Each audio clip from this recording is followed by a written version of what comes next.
C'est bon. Alors, rebonjour Françoise, est-ce que vous nous entendez bien ? Oui, je vous entends très bien. Parfait. Je vous vois aussi. Super. Alors, je vais vous laisser la parole. Donc, Françoise Léonelli, peut-être je vous laisse vous présenter, hein, vous ferez bien mieux que moi. Donc, il va nous parler d'un retour d'expérience sur une vague submersive qui a touché le musée Jean Cocteau à Menton en 2018. Merci François, je vous laisse la parole et donc je vous confirme qu'on fait bien défiler la présentation. Donc, vous nous dites quand vous voulez qu'on passe les diapos. Merci beaucoup.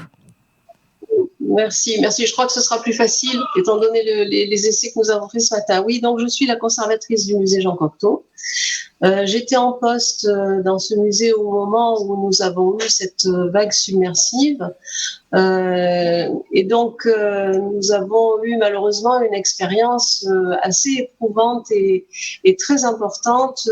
Alors, je voulais vous montrer tout d'abord la situation du musée, parce que vous voyez, pour ceux qui ne l'ont jamais visité ou qui n'ont pas déjà vu des rapports sur le musée, qui se situe vraiment absolument en front de mer, ce qui en faisait à la fois son charme et le danger que ça pouvait représenter. En termes de vagues submersives, pourtant, la Méditerranée n'en a généralement pas, puisque les fonds marins sont différents. Nous avons des grandes profondeurs très proches du littoral, ce qui évite généralement les vagues submersives. Là, il y a eu un épisode météorologique extrêmement particulier qui a fait que la mer a enflé et c'est vraiment propulsée par le fait qu'elle a monté très très fort, elle s'est propulsée sur le musée.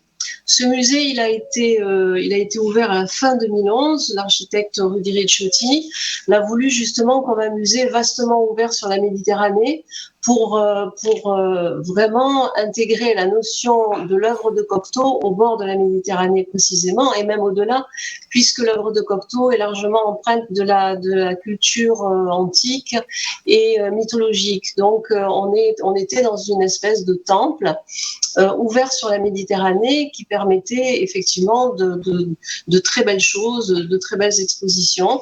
C'est en fait... nous n'avions pas prévu une inondation d'une telle ampleur. Ça a été une surprise totale.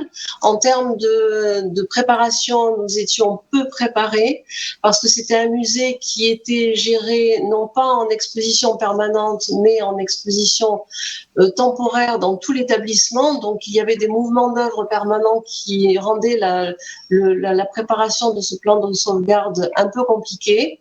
Le problème majeur est venu de cette fameuse coursive que vous voyez actuellement, et la mer s'est engouffrée dans la coursive, a monté, a pesé sur les vitres et a fait exploser une des baies vitrées et s'est engouffrée à l'intérieur du musée. Donc, on le voit dans la diapositive suivante. Quand nous sommes arrivés au musée, donc voilà, là, l'état de la mer près du bastion, le port avait été largement endommagé et les secours se sont vraiment concentrés sur le port pendant très longtemps, ce qui fait que c'est vers minuit que les équipes de secours qui sont revenues se sont rendues compte que le musée avait été impacté. On ne s'en doutait absolument pas à ce moment-là. Donc, les pompiers sont intervenus immédiatement et vers 2h du matin, nous avons pu, quand je suis arrivée, j'ai découvert le musée dans cet état. Là, nous sommes au rez-de-chaussée qui a été relativement peu impacté. Il y avait de l'eau d'infiltration, mais c'est vraiment quand on se dirige vers le sous-sol et en descendant les escaliers que là, c'était devenu absolument inaccessible. L'eau a été montée, rendait tous les accès inaccessibles. Elle était montée, on le voit, le caillebotis était remonté et donc les baies vitrées avaient explosé. Il y avait sur les 1000 mètres carrés du sous-sol 1,70 m d'eau. Donc les pompiers sont descendus. Les premières interventions qui ont été faites à ce moment-là, avant que j'arrive et avant que l'équipe du musée n'arrive, ça a été de remonter, grâce à des gonflables, de remonter les quelques œuvres qui étaient exposées au sous-sol. Le sous-sol, lui, il était consacré aux réserves. Nous avions dans le musée une exposition temporaire qui couvrait la quasi-totalité du musée, donc les œuvres étaient La quasi-totalité de la collection était dans le sous-sol et voilà l'état dans lequel nous avons trouvé les réserves quand nous avons pu enfin ouvrir les portes. C'est-à-dire que, comme on l'indique d'habitude, effectivement, les mobiliers les plus lourds avaient flotté, étaient retombés et tout était dans la boue, éventré, etc. Donc ça, là, nous sommes dans le cabinet d'art graphique. Des œuvres, des meubles pesant plusieurs centaines de kilos avaient flotté, avaient été déplacés. Et donc, malheureusement, on se rend compte très rapidement que la quasi-totalité des œuvres était impactée. Là, nous sommes dans la grande réserve où il y avait des œuvres encadrées et des grands formats, donc environ 700. On flottait encore dans l'eau tout flottait dans l'eau quand on est arrivé, quand on a pu entrer. Et là, le premier réflexe a été de remonter, comme on en parlait tout à l'heure, de tout remonter au rez-de-chaussée. Et de remonter au rez-de-chaussée, disons, on a eu une dizaine ou une douzaine d'heures de préparation, puisque les pompes ont dû pomper pendant ce temps-là pour pouvoir nous donner accès aux réserves. Donc, nous avons fait appel aux services de la ville, qui nous ont apporté toutes les tables qu'ils pouvaient nous apporter. Tout le matériel, notre matériel de conservation était entièrement dans le sous-sol, mais tout le matériel qu'on a pu avoir à ce moment-là a été apporté. Et vous le voyez, la première zone de repli que nous avons utilisée, c'est donc le rez-de-chaussée, intégralement le rez-de-chaussée du musée, qui était le seul lieu qui pouvait accueillir, et malheureusement pas dans l'intégralité, mais qui pouvait accueillir tout ce que nous pouvions remonter le plus rapidement possible de ce sous-sol qui était dans la boue. Comme nous en parlions, là on voit qu'il y a des lumières qui ont été mises, mais nous étions dans le noir, bien évidemment, particulièrement dans le sous-sol, parce que même de jour, on ne voyait plus rien. Donc, c'était les lampes des pompiers, des lampes frontales, des glissades, parce qu'on était dans la boue. Ça a été extrêmement difficile, déjà, d'extraire la collection. Et comme je vous le disais, tout était dans ce sous-sol, puisqu'à l'étage, il y avait cette fameuse exposition, vous voyez les œuvres d'Adami. Donc, premier challenge, ça a été évidemment de ne pas abîmer les œuvres qui étaient exposées, qui sont restées accrochées pour ne pas toucher le sol qui était sale, et de pouvoir remonter tout ce qui était au sous-sol, qui était évidemment complètement impacté, mouillé, trempé, humide, et quelques œuvres qui ont été non impactées. Donc, on s'est étalé dans tout le musée. On le voit aussi ensuite dans les autres diapositives. On a pu, au fur et à mesure, grâce au secours de la ville, d'autres musées sont venus, on a pu tout remonter. Mais vous le voyez, tout est dans un état de boue, de saleté, etc., ce qui rendait le travail extrêmement difficile. Et puis, quand on vide des réserves, on n'imagine pas la quantité d'œuvres et le volume que ça peut représenter. Et donc, on en parlait tout à l'heure, cet espace de repli, il est extrêmement important parce qu'il va devoir accueillir non seulement les œuvres impactées, les œuvres non impactées qu'on essaie de mettre de côté, et puis tout ce qui est particulièrement sale, ce qui est perdu, déchiré, etc. Et essayer certainement de ne pas abîmer plus ce qu'il a été, parce que là, on est dans une situation vraiment de catastrophe. On empile, et puis très rapidement, il y a la question des comptages qui intervient. On désencadre, on compte. Vous le voyez sur l'image de gauche, on trouve des choses dans un état vraiment très très mauvais, ça moisit quasiment instantanément, donc on désencadre au plus rapidement, on essaie, donc vous avez des espaces nécessaires pour tous les cadres qui vont être mis de côté, des espaces nécessaires pour commencer immédiatement à faire sécher les œuvres, et puis en même temps, le repli va nous permettre de faire un premier comptage qu'on essaye de faire, ça c'est extrêmement compliqué, de commencer à faire sécher et puis surtout de préparer la suite. Parce que, comme je vous le disais, nous n'étions pas préparés. Donc, de désencadrer les œuvres, il faut beaucoup d'espace pour commencer à les étaler et à les faire sécher. Et la suite à préparer, c'est-à-dire que va-t-on faire de toutes ces œuvres et où va-t-on pouvoir les stocker pour commencer à les traiter, pour commencer à les faire sécher, à les restaurer. Je vous parle des moisissures puisque nous avons une majorité d'œuvres graphiques dans la collection Cocteau. Nous avons aussi des peintures, des sculptures, des tapisseries qui étaient dans l'eau et je vous le disais, la quasi-intégralité de la collection. Donc, c'était de trouver un espace assez grand pour pouvoir accueillir cette collection-là, la transporter aussi, ce qui rend les choses aussi un peu compliquées.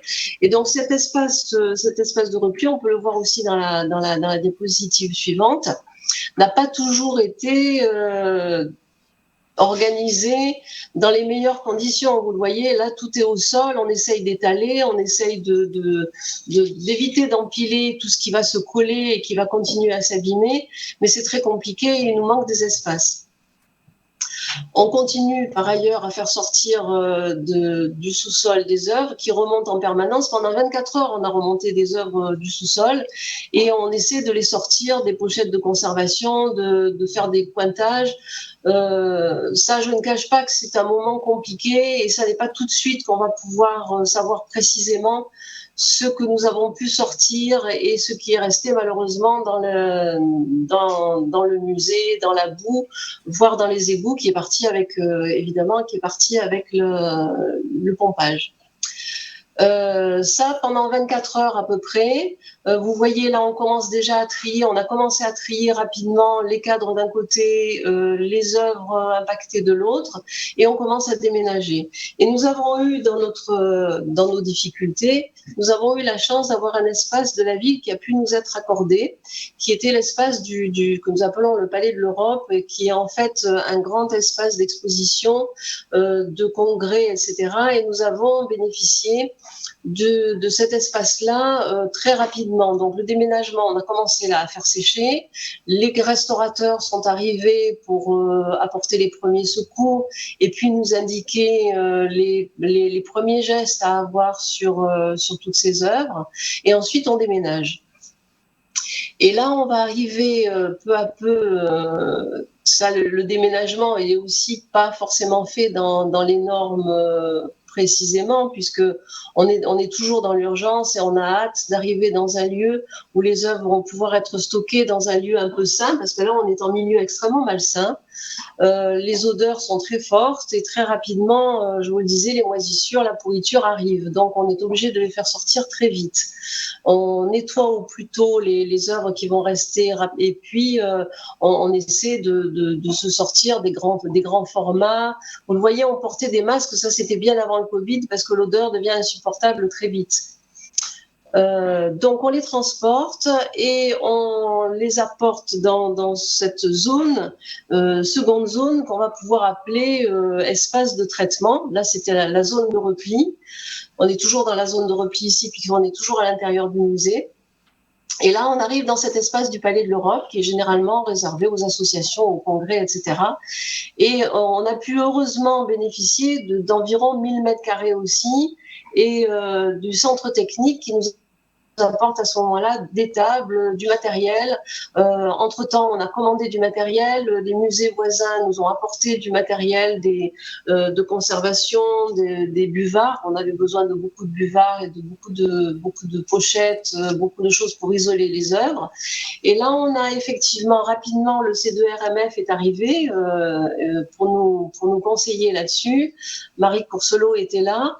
Elle nous a indiqué comment gérer les espaces avec les techniques aussi, puisqu'on séparait par technique. On avait un espace photo, on avait un espace quarantaine avec des œuvres particulièrement impactées, on avait un espace avec des œuvres qui avaient été entièrement sauvées, donc saines et sèches. Là, on avait encore un autre espace pour les grands formats et les affiches qui étaient extrêmement fragiles et qu'on ne pouvait pas trop transporter et qu'on laissait sécher. Donc, on a pu bénéficier de ces espaces de repli et nous installer, malheureusement pendant peu de temps, mais nous installer de manière à pouvoir mettre en place une veille, un séchage des œuvres et contrôler, pointer, refaire le récollement, ce qui a été une assez longue épreuve. Là, vous le voyez, on met en place, on avait plusieurs restauratrices qui sont venues, qui nous ont aussi aidés on en parlait tout à l'heure, même les livres, là on a des livres dédicacés par Cocteau. Il y a beaucoup de choses qu'on a pu sauver, d'autres qui malheureusement n'ont pas pu être sauvées. Mais finalement, dans tout ça, l'essentiel, ça a été pour nous d'avoir cet espace-là qui a permis l'intervention des restaurateurs aussi. Parce que ce sont les restaurateurs qui tout de suite ont fait les constats d'état, nous ont aidés à faire une sélection sur les œuvres qui est sur l'urgence des interventions. Et encore, nous avions, alors peut-être dans la diapositive suivante, on peut le voir, une autre grande coursive qui était à la fois des très grands formats et de l'autre côté, alors des œuvres extrêmement impactées avec des moisissures qui étaient des moisissures très actives et qu'on ne voulait pas mélanger au reste de la collection. Donc on a eu là, à ce moment-là, là, vous êtes dans une salle, vous voyez la coursive avec un restaurateur des peintures. On a fait nettoyer immédiatement les peintures qui n'avaient pas été particulièrement impactées, mais il y avait des traces de sel, d'humidité partout, très rapidement. Donc voilà, ces espaces sont essentiels. On vous l'a dit tout à l'heure, on vous l'a bien expliqué, et là, vous le voyez. Ce sont des espaces absolument essentiels, ces zones-là, parce qu'elles vont vous permettre de refaire un point, de retrouver votre collection, de commencer à la restaurer ou du moins d'y apporter les premiers secours nécessaires. Et puis comme on l'a rapidement évoqué aussi, pour l'équipe de retrouver aussi des marques, parce que ça c'est un moment difficile, et le travail de récollement, le travail de veille sur les œuvres, etc., ça permet à chacun de se remettre en contact avec la collection, de dégager malheureusement des dégâts qui vont être irréversibles parfois, mais de se rendre compte aussi que beaucoup de choses peuvent être sauvées et de se réinstaller, comme je vous le disais, dans un rôle là de soignant pour cette collection. On a pu rester dans ce palais de l'Europe, malheureusement peu de temps. On a eu un travail extrêmement rapide à faire de reconditionnement, puisque c'était un endroit qui était utilisé pour les fêtes de Noël. Donc nous sommes arrivés au 1er novembre là-bas, et à partir du 15 décembre, on a dû redéménager. Donc dans la foulée, séchage, traitement, premier secours, récollement, et puis dans la foulée, reconditionnement et retransport. Alors, au musée de préhistoire régionale, là, cette diapositive montre le lieu où tout a commencé à être stocké.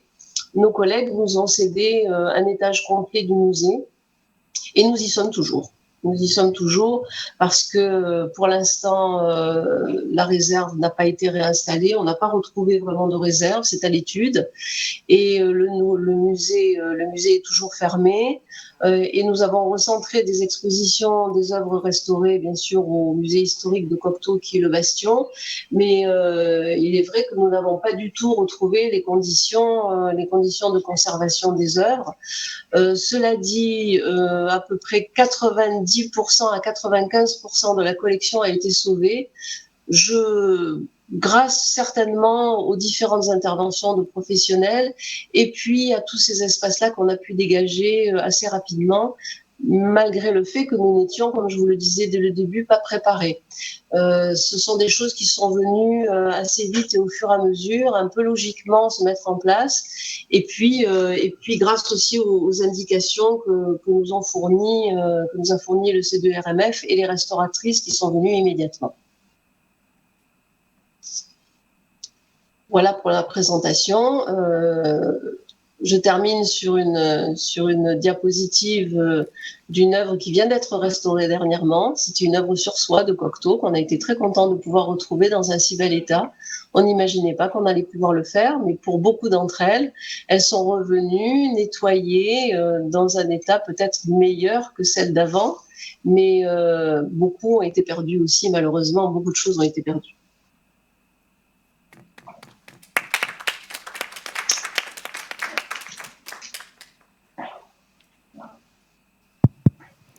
Merci beaucoup Françoise pour ce retour d'expérience. Effectivement, une conclusion plutôt optimiste avec cette belle image. Est-ce qu'il y a une question pendant que Françoise est encore là et qu'on installe la prochaine intervention? Non, tout était très clair. Parfait. Écoutez, merci beaucoup Françoise pour ce témoignage. Merci à vous.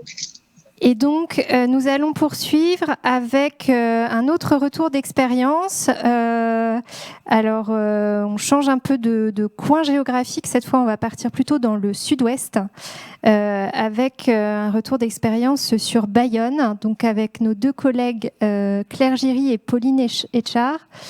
J'ai pas l'impression que Claire soit déjà arrivée, mais Pauline est là. Est-ce que Pauline, vous nous entendez bien ? Oui, c'est bon pour moi. Bonjour Pauline. Ah ben voilà, Claire arrive. Est-ce que vous voulez vous présenter en attendant que Claire arrive ? Donc moi, Pauline Etchard, directrice du Muséum d'histoire naturelle de Bayonne, depuis à peu près 2 ans. Et Claire, je vous laisse vous présenter. Bienvenue parmi nous.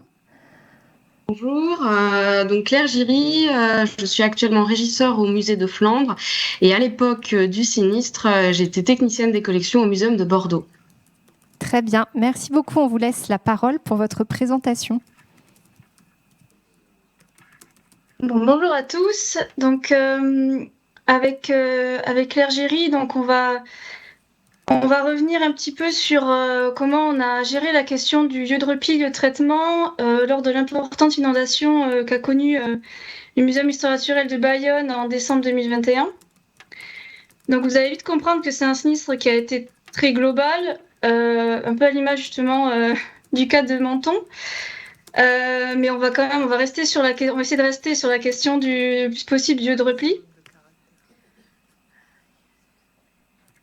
Donc voilà, pour vous voyez un petit peu le contexte dans lequel la gestion s'est faite en tant que professionnelle pour ma part. Donc moi, je venais à peine de prendre mes fonctions. Ça faisait 4 mois que j'étais là, à la direction. Et donc voilà, il y avait évidemment une énorme méconnaissance au niveau du fonds conservé, mais aussi des ressources disponibles au niveau local et bien sûr de la gestion d'un sinistre de cette ampleur.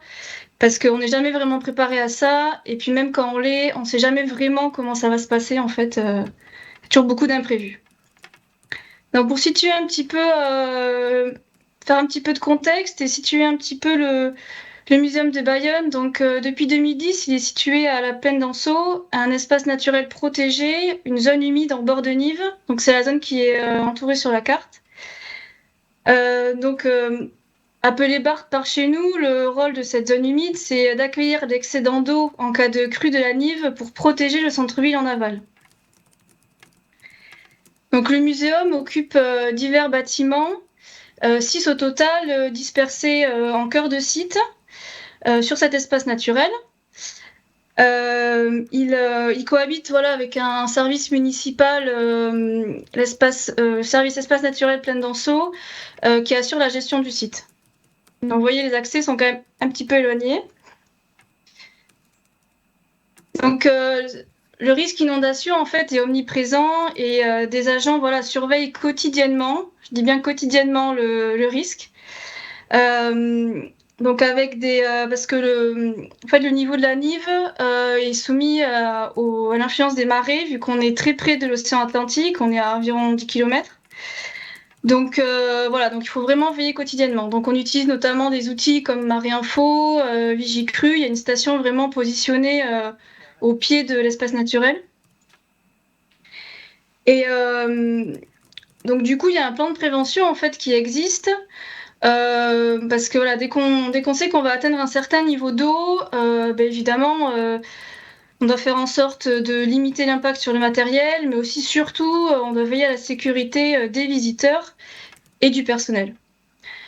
Donc le 9 décembre 2021, on est en alerte orange quand même, il y a eu de fortes précipitations, on sort de gros coefficients de marée, le niveau de la Nive est très haut. Donc on s'attend à ce que il y a un petit risque qui arrive. Dans la journée du 9 décembre, on applique le plan de prévention. Donc chaque agent a vraiment un rôle précis. Donc on s'occupe d'évacuer les visiteurs, on évacue par exemple les véhicules motorisés, on surélève les objets qui sont en partie basse au rez-de-chaussée des bâtiments non surélevés. Donc les objets, on les surélève soit aux étages, soit au-dessus du niveau de crue de référence qui date de 2009. Donc c'est la dernière grosse crue connue, on va dire, qui a permis en fait de réhabiliter un peu les bâtiments au fur et à mesure. On installe des bâtards d'eau parce qu'il y a un bâtiment qui en est équipé. Bon voilà, donc nous on était prêts, mais on s'attendait pas vraiment à ce que ça. On s'attendait à revenir le lendemain matin. On savait pas trop comment ça allait prendre quoi ce risque inondation, parce qu'on sait jamais vraiment. Et en fait, dans la nuit du 9 au 10 décembre, on se rend bien compte en fait que la réalité a dépassé les prévisions des sites nationaux, quoi. Et donc en fait, on revient pas travailler le lendemain matin. On vient quand même sur le on a envie de venir voir avec la responsable du site. Donc le 10 décembre, en début d'après-midi, on vient sur le site pour se rendre compte en fait. Donc là, on arrive au moment du pic de crue, donc au moment où j'ai pris cette photo. Donc là, on est sur un pont qui relie les deux rives de la Nive. Et là, en fait, on se rend compte que c'est inédit de mémoire d'homme, que voilà, que ça a vraiment, c'est inaccessible. Là, on peut pas du tout aller aux bâtiments qui sont vraiment au fond. Là, on les voit à peine, quoi. Voilà, donc là, du coup, on commence un petit peu beaucoup à stresser. J'ai qu'on stressait beaucoup. Donc évidemment, le 10 décembre, on est en alerte rouge. Donc c'est un phénomène qui est reconnu catastrophe naturelle dans tout le Pays Basque.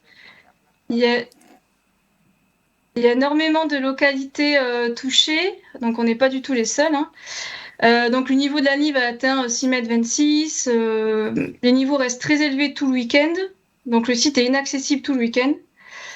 La décrue est assez lente. Voilà, donc on arrive sur le site, on peut y accéder à partir de J+3, donc le lundi 13 décembre. Là, on vient en équipe très très réduite pour un petit peu se rendre compte des dégâts et organiser en fait les prochains jours. Donc le chemin est assez chaotique, hein, et tous les accès, il y a plein de zones où on peut pas accéder. Hein. Il y a encore c'est gorgé d'eau, quoi. Et donc là, on se rend vite compte que tous les bâtiments sont touchés au niveau du rez-de-chaussée. Donc ça va de 50 cm à plus de 2 mètres en fait. Donc là, je vais revenir sur deux bâtiments qui ont une configuration un peu différente et deux bâtiments qui ont été touchés et où il y avait des collections. Donc il y a la maison des Barthes qui a quand même accueilli 1,50 m d'eau. Donc là, vous ne me voyez pas, mais c'est à peu près ma taille. Donc c'est un bâtiment qui a été réhabilité avant 2009, donc qui n'a pas du tout été surélevé ou très très peu. Et donc là, le protocole avait été appliqué de prévention, mais voilà, il y a des spécimens qui sont restés présentés au niveau de l'accueil, comme on peut voir sur les photos, et qui, comme ils étaient au-dessus du niveau de la crue de référence, ils n'ont pas forcément été surélevés aux étages ou surélevés encore plus haut. Mais de toute manière, en fait, le niveau d'eau là, a été tel ça a doublé en fait par rapport au niveau de crue de référence. Donc, dans tous les cas, le protocole était caduc. Protocole de prévention. Donc là, vous pouvez voir qu'ils ont été bien balayés. Ils ont été complètement submergés en fait. Et puis après, quand l'eau est partie, ils ont été balayés, quoi. Et ensuite, il y a un autre bâtiment qui a été dont je vais vous parler, donc c'est le centre de documentation qui abrite également les réserves. Donc lui, il a été réhabilité après 2009, donc il a été surélevé, muni de bâtards d'eau. Donc comme il y a eu ces adaptations-là, il n'y a pas de protocole de prévention particulier qui est adapté, qui est appliqué en cas de risque, inondation.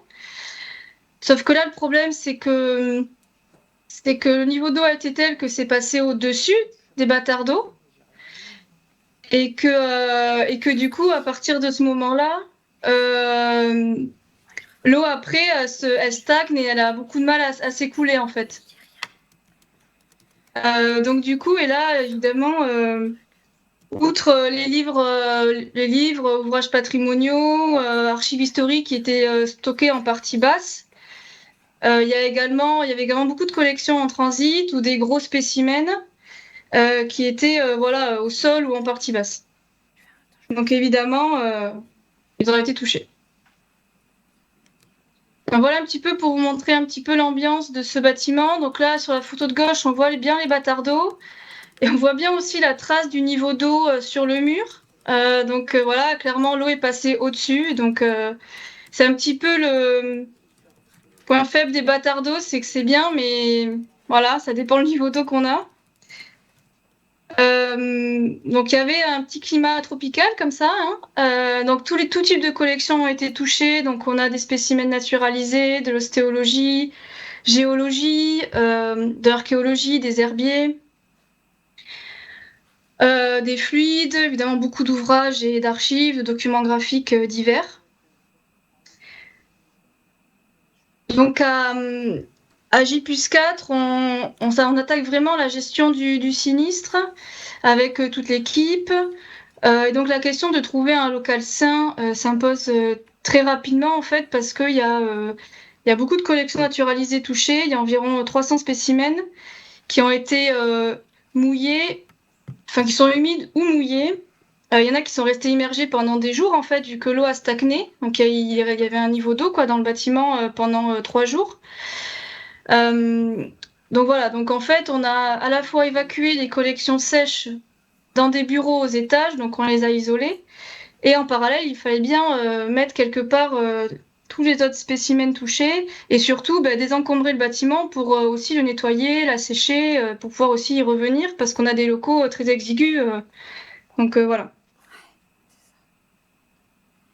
Sauf que c'est pas évident de trouver un lieu de repli quand c'est pas prévu, quand sur un délai aussi court, il faut faire vite. Il y a beaucoup de critères à respecter. Donc, in situ, en fait, on se pose la question de la salle pédagogique, qui répondait à pas mal de critères, sauf qu'elle n'a pas d'électricité, hein, vu qu'on était, ça a été tellement global que voilà, selon les bâtiments, il y avait pas d'électricité, pas de réseau ou pas d'eau, enfin voilà. Donc après, moi, on me propose un local au niveau du centre technique municipal qui en fait c'est un petit peu compliqué, il n'est pas encore équipé d'électricité, il n'est pas hermétique, il n'y a pas d'évacuation d'eau. Et surtout, l'accès est difficile, on va dire quotidiennement, parce que donc là, on est la semaine avant les vacances scolaires, et donc pendant les vacances, le local est inaccessible. Donc clairement, cette option est vite écartée. Donc voilà, donc c'est le local qu'on voit en image. Donc voilà, donc on est à J+4 et en fait, pour l'instant, il n'y a toujours pas de local, de lieu de repli identifié.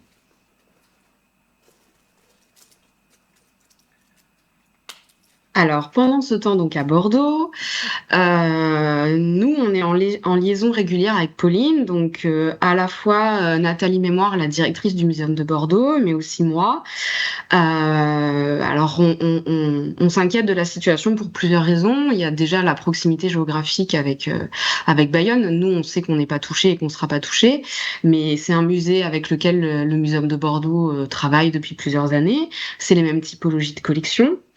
Et puis, il y a ses affinités personnelles avec Pauline, qui était donc au Muséum de Bordeaux avant de prendre la direction du Muséum de Bayonne.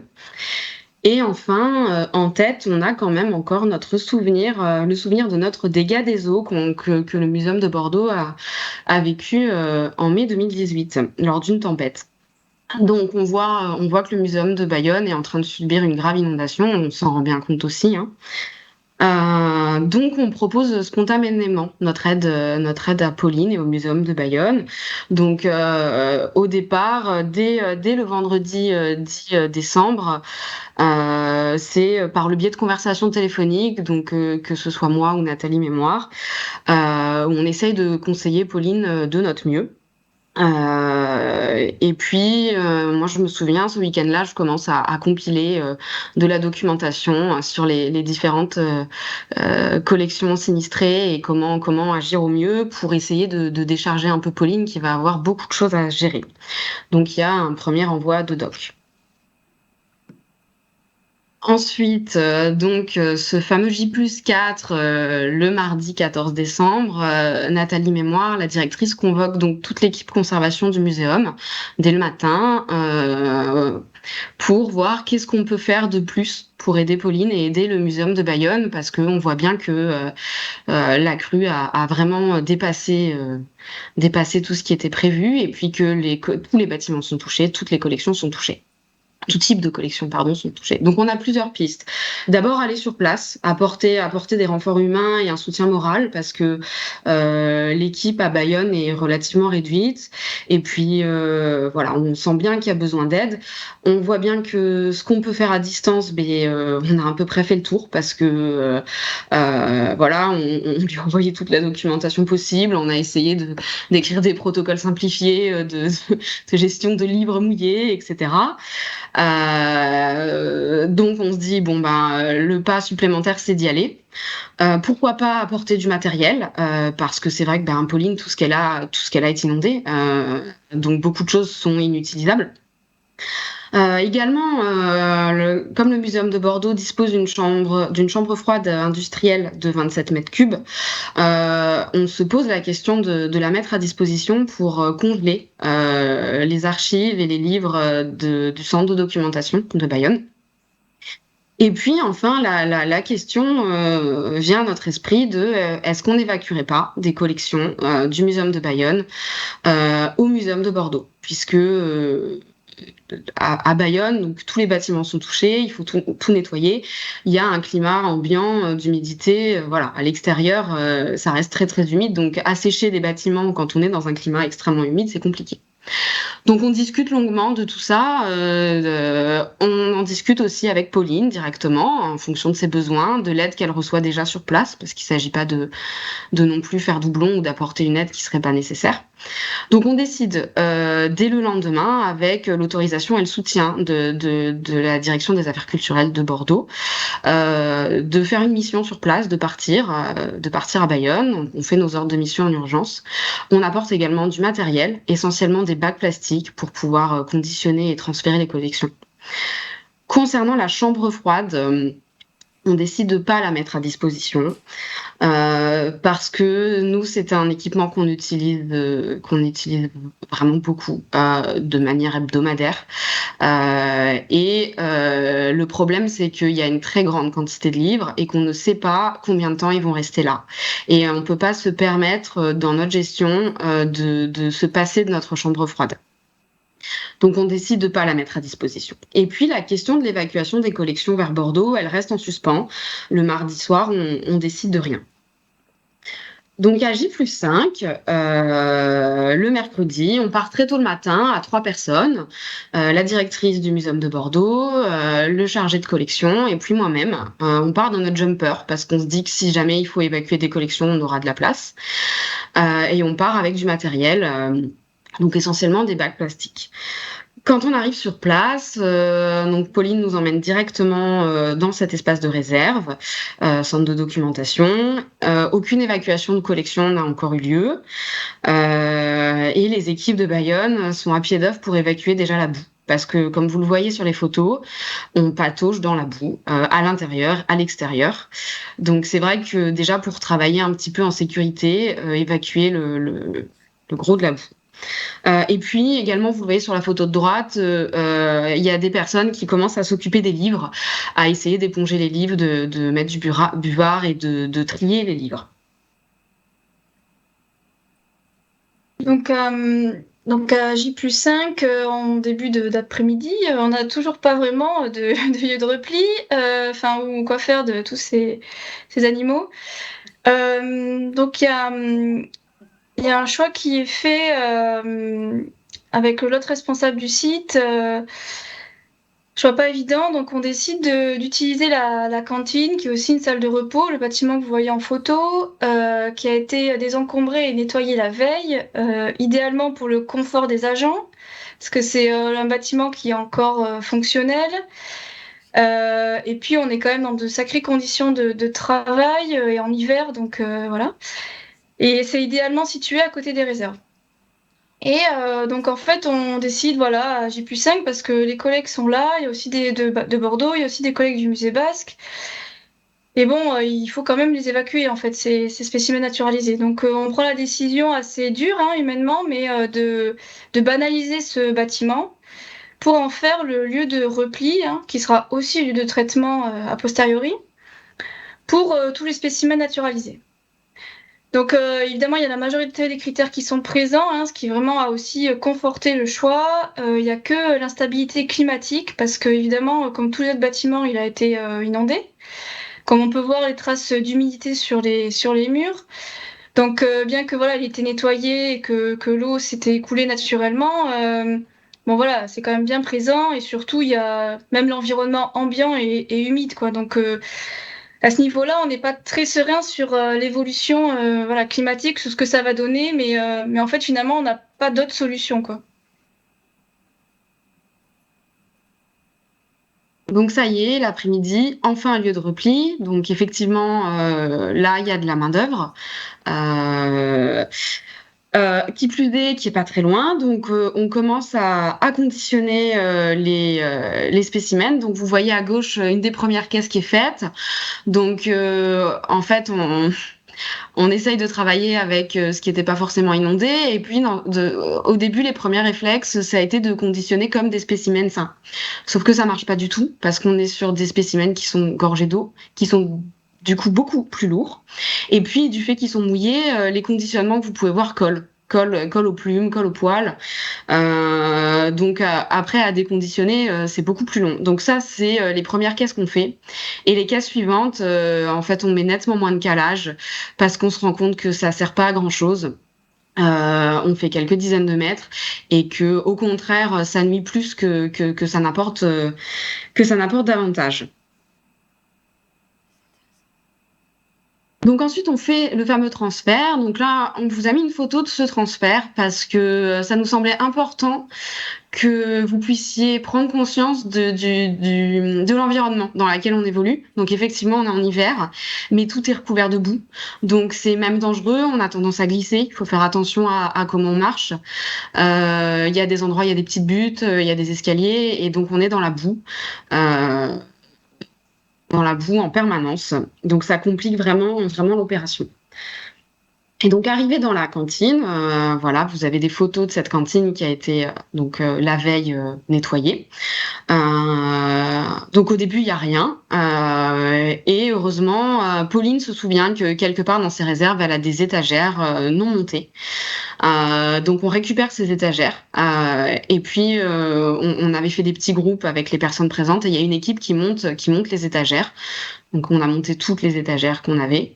Sauf que ces étagères étaient pas très adaptées à l'usage qu'on en faisait parce que les plaques des étagères étaient en isorel. L'isorel, c'est un espèce de carton qui est donc très sensible à l'eau et nous, on posait des collections mouillées, certaines collections dégoulinées. Donc on a fait le système D. On n'avait pas de bâche plastique, mais on a trouvé des rouleaux de sacs poubelle. Donc je ne sais pas si vous arrivez à le voir à la photo, mais ce qui pend là sur les étagères, en fait, c'est des rouleaux de sacs poubelle transparents. C'est la seule chose qu'on a trouvée sur le moment pour isoler les étagères des spécimens. Donc, on fait ce transfert et depuis qu'on est arrivé le matin, on s'est rendu compte d'une chose, c'est que la boue séchée sur certains spécimens qui avaient commencé à sécher s'enlève pas, ou vraiment très très mal. Alors que la boue mouillée, humide, quand on passe avec un essuie-tout, très délicatement, part. Alors évidemment, elle part grossièrement, elle part pas totalement, mais ça permet de quand même avoir des spécimens qui, on le pense sur le moment, seront certainement un peu plus faciles à nettoyer. Apparemment, ça s'est révélé vrai. Donc, on décide d'essuyer tous les spécimens à partir du moment où ils sont transférés, déconditionnés, de les essuyer avant de les poser sur les bâches. Certains spécimens, sur les bâches, pardon, sur les étagères bâchées avec des rouleaux de sac poubelle. Certains spécimens aussi, on met de l'essuie-tout pour essayer d'absorber davantage toute l'eau qui est contenue à l'intérieur. Également, ce qui est assez compliqué comme comme organisation, c'est que on a de la boue partout autour de nous, mais cet espace est propre et on veut qu'il le reste. Donc, pour ne pas avoir à se déchausser et se rechausser continuellement, c'est pareil, on met en place en fait une espèce de petite noria avec des gens qui conditionnent, des gens qui transfèrent avec leur bottes sales, et des gens qui restent à l'intérieur du lieu de repli et qui déconditionnent et qui, eux, sont en chaussettes. Voilà, histoire de ne pas ressalir la cantine. Sur les photos suivantes, donc vous voyez, voilà, ce que c'était vers la fin de journée. On a tout transféré. Les sanitaires de la cantine nous ont servi de zone de quarantaine pour isoler certains spécimens qui nous semblaient nécessaires et que par la suite les équipes de Bayonne aussi pourraient isoler. Donc on s'était réservé un endroit avec une table de mémoire. Vous voyez aussi sur les photos suivantes qu'on a équipé ce lieu progressivement. Tout n'a pas été fait à J+5. D'abord, à J+5, on avait déjà les déshumidificateurs, donc on les a branchés. Le fait d'être dans une cantine, ça nous permettait de mettre l'évacuation d'eau dans l'évier. Et puis également, le Muséum de Bayonne a réussi à se procurer des ventilateurs voilà, pour essayer d'assécher tout cet espace. Le lendemain, j'ai écrit un protocole de surveillance et de séchage des collections, quelque chose d'assez simple pour que les équipes puissent suivre, qu'ils soient professionnels ou non, de la conservation, avec comment régler le déshumidificateur, le chauffage, les valeurs à respecter avec le capteur, etc. À J+5 le soir, donc on a tout transféré. Mais on s'est posé la question toute la journée de est-ce qu'on évacue des collections à Bordeaux. Finalement, à la tombée de la nuit, on choisit de évacuer des collections à Bordeaux. 4 spécimens sont choisis du fait de leur forte valeur patrimoniale. Donc vous les avez en photo, ces 4 petits spécimens, c'est vraiment pas des gros volumes. On les ramène donc au Muséum de Bordeaux, on les stocke dans le laboratoire du muséum. On choisit cet espace parce qu'il n'y a pas de contact avec nos collections saines. Actuellement, à ce moment-là, il n'y avait pas de collection dans le laboratoire. C'est un espace qui est chauffé et ventilé, qui n'est pas climatisé, mais qui est chauffé et ventilé. On met un capteur, thermohygromètre pour contrôler, et puis on passe au minimum 2 fois par jour, contrôler, et puis changer les papiers absorbants. Ça a été fait d'évacuer des collections vers Bordeaux parce que en fait le lieu de repli qui avait été choisi à Bayonne, la cantine, était dans une zone qui était sinistrée avec un fort taux d'humidité ambiant, comme Pauline l'a déjà dit, comme vous pouvez le voir sur les photos, on voit le brouillard. Et puis la deuxième raison, c'est que donc le sinistre a eu lieu la semaine avant les vacances scolaires et que pendant les vacances scolaires, le Muséum de Bayonne est fermé. Et donc tous les agents étaient censés être en congé. C'était prévu comme ça avant le sinistre. Donc ils ont mis en place un contrôle, mais c'était pas forcément des gens qui étaient des professionnels de la conservation. Et c'était une simple ronde 1 fois par jour. Donc la surveillance des collections était moindre qu'à Bordeaux. Vous voyez également qu'à J+13, donc une semaine plus tard, Pauline fait le choix d'évacuer 2 nouveaux spécimens, un ours brun des Pyrénées et puis un gypaète barbu, parce qu'ils ont une forte valeur patrimoniale et scientifique, et parce que, en fait, au bout d'1 semaine, elle se rend compte que malgré tous les efforts mis en place, les collections, certaines commencent à moisir. Donc, on se dit que comme pendant ce temps-là, tout a très bien séché à Bordeaux, et qu'on n'a pas de moisissure qui est apparue, ça sera mieux pour eux d'être à Bordeaux. Sur la photo suivante, vous voyez donc bien l'état du socle. Le socle nuit au séchage des pâtes. Donc notre équipe technique a désoclé l'ours et a également fabriqué un nouveau socle pour quand il serait restauré. Ces spécimens sont tous partis en restauration. Alors les 4 premiers sont partis en restauration en urgence le 23 décembre, enfin en urgence. En fait, on a profité d'un trajet que moi je faisais pour rentrer dans ma famille à Noël pour faire un détour par le restaurateur. Et puis l'ours, lui, est parti un peu plus tard parce qu'il était trop gros pour rentrer dans une voiture. Il est parti au mois de janvier. On a mutualisé un transport chez un restaurateur d'histoire naturelle qu'on faisait pour nos collections du Muséum de Bordeaux. En fait, on a chargé l'ours avec, et c'était un transport qui était effectué par le service de la transport dédié de la ville de Bordeaux. Donc, en parallèle, en dehors des collections de spécimens naturalisés, pour les objets les autres collections, objets un peu moins sensibles, en termes de lieux de repli, il y a évidemment tous les espaces bureaux, notamment, et axes de circulation disponibles aux étages sans collection, qui sont mobilisés. Voilà, donc on utilise tout ce qu'on peut pour faire du séchage naturel pendant notamment la période de fermeture.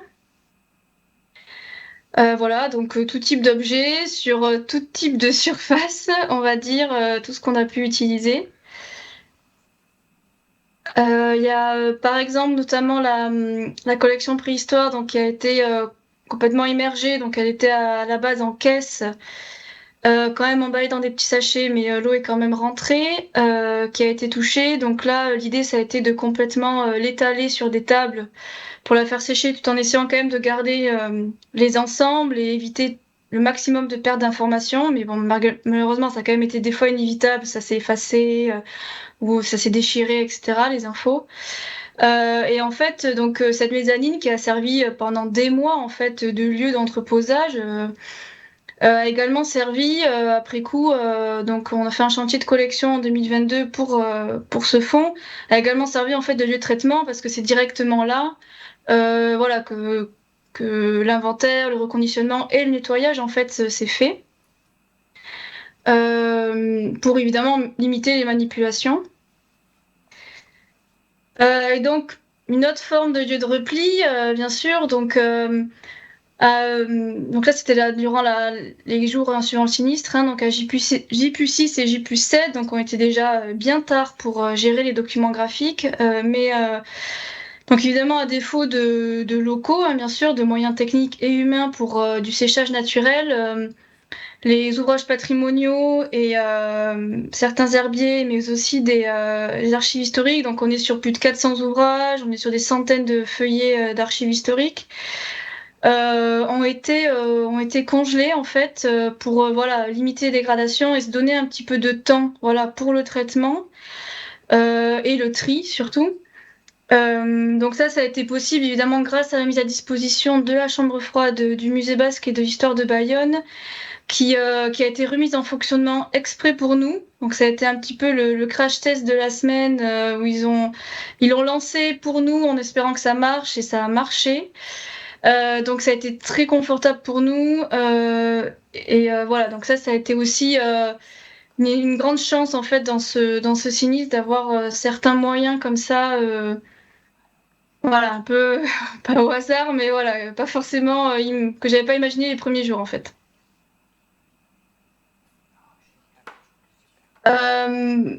Voilà, donc sur ce sinistre évidemment, donc ça a été un très bel exemple donc de collaboration avec le Muséum de Bordeaux, donc sur de multiples aspects. Donc à la fois au niveau technique, donc on a fait part avec le retour d'expérience récent, donc moi-même j'y étais à ce moment-là. Aussi évidemment de main-d'œuvre pour le transfert, l'application des premiers secours, comme on dit, le suivi des spécimens conservés, le transport, tout ce qui est conseil, partage de documentation et de contact. Au niveau humain, beaucoup de soutien, d'entraide en continu. Voilà, l'engagement de professionnels expérimentés, voilà, et reconnus qui m'ont accompagné aussi pour faire levier. Beaucoup d'écoute. Voilà, donc mise à disposition dès les premiers instants et pendant de nombreux mois, voilà, disponible pour accompagner le Muséum de Bayonne. Et en présentiel et à distance, évidemment, donc ils ont quand même réalisé 2 voyages d'une journée entière sur Bayonne en moins d'une semaine, malgré leurs propres urgences et projets. Donc vraiment, voilà, ça a été, malgré voilà, son aspect très terrible, ce sinistre a aussi beaucoup de bonnes choses en sont ressorties. Ça a été aussi l'occasion voilà, de riches collaborations avec d'autres structures culturelles locales. Donc évidemment le musée basque d'histoire de Bayonne, donc en renfort humain et matériel quasiment immédiatement, et avec la mise à disposition voilà, de leur chambre froide pendant 11 mois quand même. Hein, voilà, c'est très très bien de leur part. Je suis très reconnaissante. Le musée Bonaeuleux, voilà, pareil, donc en renfort humain et matériel, et aussi surtout en conseil pour le traitement des documents graphiques, dans un second temps. La médiathèque de Bayonne aussi pour la gestion des références documentaires. Et bien évidemment, voilà, les divers professionnels de la conservation préventive et de la restauration qui ont été sollicités.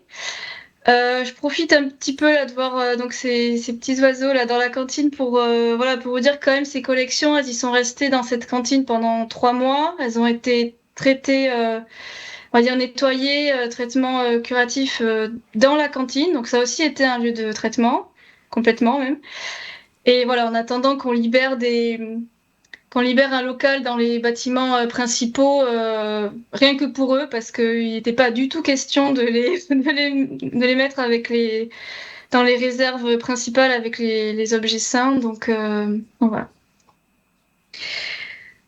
Et ensuite, voilà, pour rester un petit peu dans l'ambiance, donc on vous remercie de votre attention et je vous montre une petite vidéo pour voir un petit peu l'ambiance.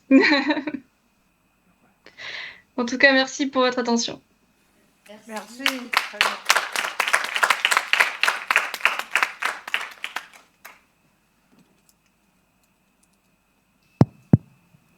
Merci beaucoup Claire et Pauline pour ce très beau témoignage. Est-ce qu'il y a des questions dans la salle ou sur le chat pour Claire et Pauline ? Non, par contre, on a des compliments sur on n'a pas de questions, mais des compliments sur la qualité de votre témoignage.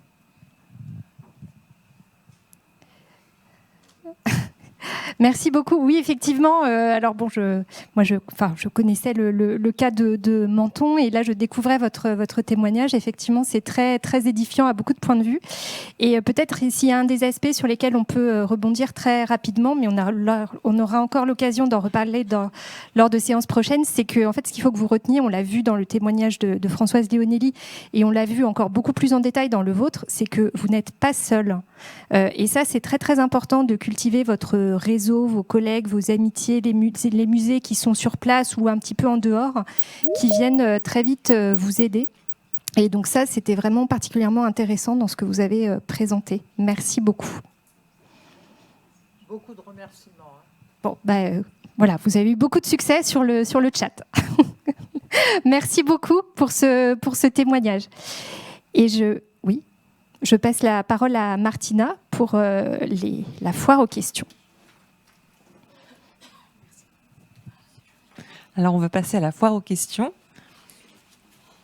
Et la première question sera pour Jocelyn. On a fait une petite sélection de questions fréquentes comme ça, ces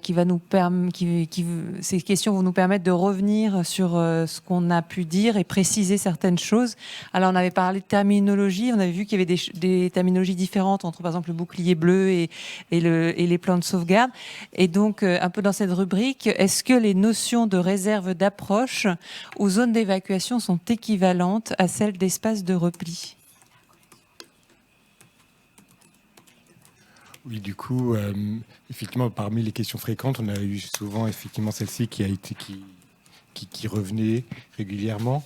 Donc l'idée de la notion de réserve d'approche, c'est vraiment une réserve d'approche, c'est entendu non pas réserve comme on l'entend souvent, comme endroit où il y a des collections, mais là, l'idée de réserve d'approche, c'est une réserve de matériel.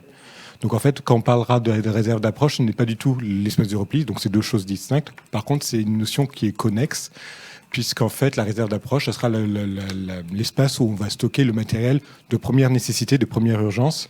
Donc, il va falloir trouver une caisse, un placard. Enfin, c'est quelque chose qui va réunir le papier de soie, le film, la bâche polyane, enfin, en polyéthylène, aisément accessible. Donc, c'est un petit espace, une petite unité de stockage, en attendant de pouvoir mobiliser, cette fois, dans un second temps, pour l'espace de traitement, cette fois, le reste du matériel qui, lui, va se trouver dans un espace, un local beaucoup plus grand, plus important. En revanche, par contre, la zone d'évacuation, si vous jamais on entend l'expression zone d'évacuation, oui, cette fois, il y a vraiment l'idée de transfert de collection et du coup, c'est similaire à zone de protection ou encore, ce qu'on a évoqué tout à l'heure, l'espace de repli à proprement parler, autrement dit, un espace où vont se manifester, où vont travailler les pompiers en interaction avec les équipes de patrimoine culturel de l'établissement. Deuxième question, restons sur les espaces de repli. Est-ce qu'un espace de repli extérieur en plein air peut être envisagé si les conditions météorologiques le permettent ? Alors oui, tout à fait. On l'a vu tout à l'heure, donc effectivement, vous pouvez imaginer des espaces de repli à l'intérieur de votre bâtiment, mais vous pouvez aussi penser à des espaces extérieurs si la configuration le permet, si votre musée dispose d'une cour intérieure, d'un jardin par exemple, etc. Tout espace extérieur pouvant se trouver à proximité immédiate peut fonctionner comme espace de repli. Dans ce cas, c'est quand même peut-être un peu plus prudent de prévoir au minimum un barnum ou une tente quand même pour protéger un minimum les collections que vous pourrez aménager le cas échéant. Et bien sûr, si vous êtes à l'extérieur, ne pas oublier l'aspect sûreté, donc avec du gardiennage, soit par du personnel du musée, soit éventuellement par les forces de l'ordre. Et effectivement, on vous a mis quelques exemples assez significatifs de monuments emblématiques pour lesquels, effectivement, il y avait une évacuation d'œuvres sur le parvis ou directement dans la rue, en première attention, avant déplacement vers le lieu de traitement. Donc tout à fait, c'est une possibilité que vous pouvez envisager sans problème. Merci. Si on reste sur les espaces de repli et on considère que c'est une salle qui est à l'intérieur et qui abrite déjà des collections qui sont saines, comment isoler les différentes zones afin qu'il n'y ait pas de contamination croisée entre les objets ? Donc par rapport à cette question, effectivement, on part du principe que l'espace de repli est un espace qui va devoir qui accueille donc des collections sinistrées, donc qui ont été fragilisées d'une part, qui sont peut-être imprégnées d'eau si elles sont humides ou mouillées, ou carrément détrempées si elles sont totalement mouillées. Autrement dit, le fait de transférer vers un espace de repli, de considérer l'espace de repli comme une zone présentant déjà des collections patrimoniales, au risque d'apporter justement cet excédent d'humidité, comme on l'avait déjà évoqué au préalable, et d'apporter aussi des nouvelles sollicitures, donc au risque de créer des contaminations fongiques. Donc l'idée est d'éviter absolument d'apporter, c'est ce qu'on avait dit tout à l'heure, des collections sinistrées vers ces espaces-là. Par contre, si des collections qui étaient saines et qui étaient dans cette zone sinistrée mais qui n'ont pas été impactées, éventuellement on peut envisager de les transférer vers un espace de repli qui présente déjà des collections saines. Donc ça, dans cette deuxième cas de figure, on peut éventuellement faire ce transfert.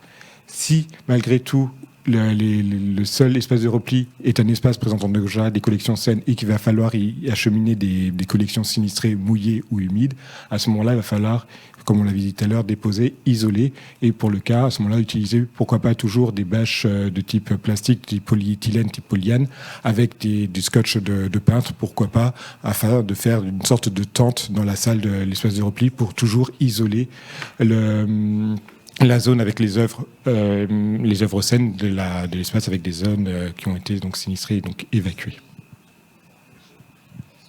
Là, on va passer à l'espace de traitement. Alors, pourquoi l'espace de traitement externe ne peut-il pas se trouver dans le musée en cas d'inondation ? Alors, il pourrait. Ça peut être une possibilité qu'on peut envisager pour certains établissements qui disposent d'espaces suffisamment grands, suffisamment nombreux, qui permettraient d'avoir ces espaces hors de risque, qui seraient équipés, etc. Donc c'est une possibilité, mais il faut que votre bâtiment le permette. Et puis il faut aussi que le sinistre, la nature et l'ampleur du sinistre puissent le permettre, parce qu'effectivement, en cas d'inondation, vous avez quand même des risques d'augmentation d'humidité, de ruissellement, de fragilité structurelle, d'absence d'électricité, ce qu'on a pu voir précédemment. Donc effectivement, vous pouvez imaginer ça, mais possiblement ça ne va pas fonctionner. Et dans le cas d'un incendie, c'est un peu la même problématique qui va se poser, c'est-à-dire que, alors pas de même nature que l'inondation, mais dans le cas d'un incendie, votre bâtiment, possiblement, il va être inaccessible pendant plusieurs jours parce qu'il va présenter certains risques, notamment structurels. Il va falloir que vous ayez l'autorisation des pompiers pour pouvoir y accéder. Donc, effectivement, pour toutes ces raisons-là, nous, on vous conseille plutôt d'envisager la possibilité d'avoir un espace de traitement externe à votre musée. On a fait le tour de la petite foire aux questions qu'on avait préparée. Est-ce que vous avez, vous en salle ou sur le chat, des questions ? Bonjour, j'avais une question sur la zone de repli. Vous ne parlez pas du tout du conditionnement à ce moment-là. Est-ce que vous conseillez comment vous conseillez de transférer les œuvres de la zone de repli à la zone de traitement ? Puisque vous parliez de matériel très basique, table, pouliane. Donc effectivement, pour les transferts, on va quand même effectivement envisager les bacs pliants. Donc des bacs, alors pas forcément les normes Europe, mais les bacs normes Europe sont beaucoup plus solides effectivement, et par rapport au poids, puisque les collections qu'on aura évacuées sont gorgées d'humidité, comme on avait pu le voir aussi dans le cas de Bayonne, du coup beaucoup plus lourds. L'idée, c'est que si vous avez des bacs ajourés, c'est mieux ajourés, parce que du coup, il y aura quand même un brassage d'air. Donc, si on doit prendre des bacs pour ça, il faut mieux qu'ils soient ajourés. Les bacs ajourés seront plus légers, mais beaucoup moins solides. Donc, mais en tout cas, il faut avoir cette conscience-là. On va utiliser des bacs ajourés, mais à ce moment-là, il ne faudra pas les remplir beaucoup. Il faudra en avoir un lot qu'on va pouvoir justement utiliser, faire des norias, éventuellement avec quelques éléments de calage qu'on va pouvoir réutiliser. Et par rapport à ces bacs ajourés, s'ils sont pliants, c'est encore mieux pour un stockage en attendant un éventuel sinistre. C'est ce qu'on a ici au C2RMF. On a des bacs pliables et qu'on va pouvoir aussi utiliser au moins pour d'autres occasions, mais en tout cas qui sont identifiés et qui ont un code couleur ici rouge, de façon à ce qu'ils soient vraiment dédiés au plan de sauvegarde. Comme ça, au moins, ils sont identifiés pour ne pas être utilisés dans le cas de transfert de collection, qui les distingue des bacs normes Europe gris. Et pour faire un petit teasing et pour que vous reveniez la fois prochaine, sachez que la séance prochaine du mois de septembre, elle sera consacrée justement au matériel. Donc vous aurez des réponses beaucoup plus précises à ce moment-là. Est-ce qu'il y a d'autres questions dans la salle, remarques, réactions ? Non. Sur le chat, toujours rien. Donc une question, quels moyens financiers à mobiliser dans ces opérations d'urgence ?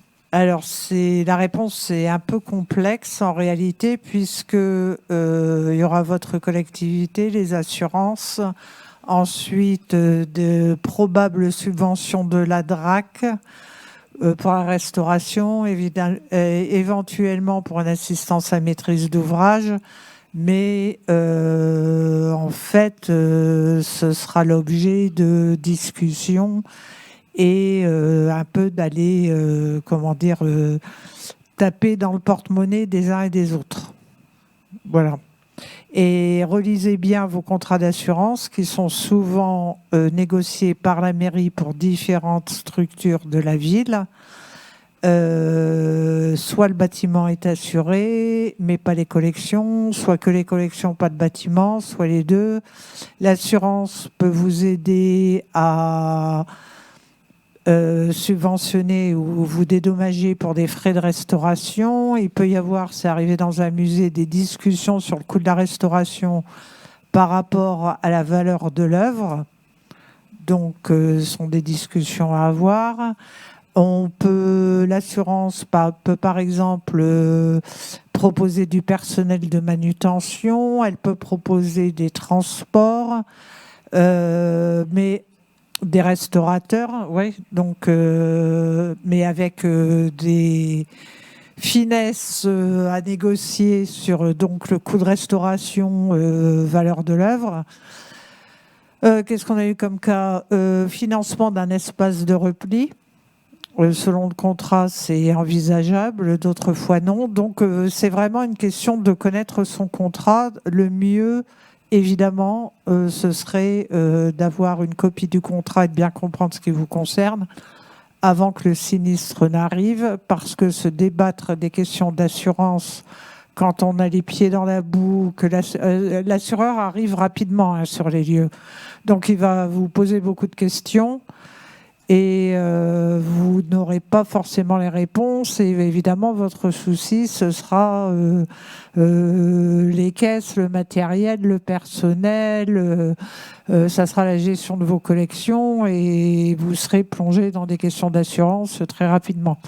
Donc le mieux est d'anticiper au mieux.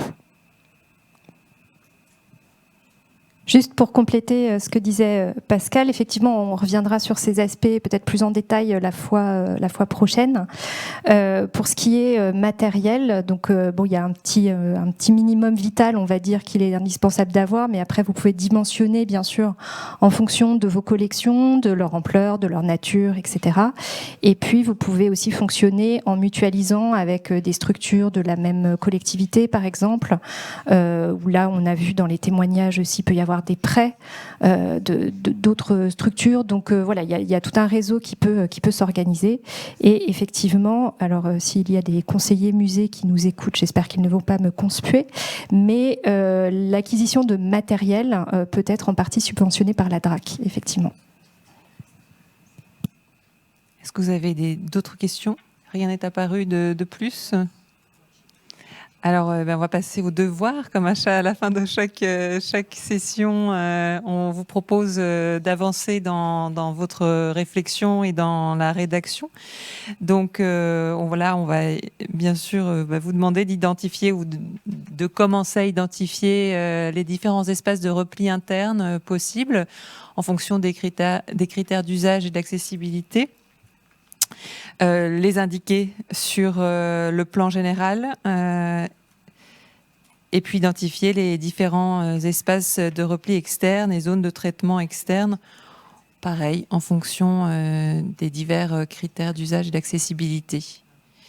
Et un petit dernier pour la route, étudier la possibilité d'une convention à signer avec les services de la collectivité et les établissements culturels proches pour les espaces externes. Donc ça, c'est amorcer en fait cette collaboration avec les autres institutions qui vous entourent. Voilà, ça c'est l'idée pour la session prochaine, donc qui sera dédiée aux moyens matériels, comme le disait Juliette, qui aura lieu le 28 septembre pour rappel. Si on continue là-dessus, la séance 5 aura lieu le 23 novembre. Et petite attention spéciale pour la séance 6, la date a un petit peu changé. Elle aura lieu le 14 mars désormais. Donc 14 mars 2024 pour la séance 6. Est-ce que vous avez des questions sur cette dernière partie plutôt planning ? Écoutez, on en a fini pour aujourd'hui. On vous remercie pour votre participation. J'ai hâte de voir l'état de votre avancement d'ici un mois via les questionnaires. Et je ne vous mets pas la pression. Passez un bel été malgré tout. Et puis, on tenait avec Jocelyn et Juliette à remercier Marie Courcelot et Pascal Faux d'avoir animé le chat si bien. Merci à tous.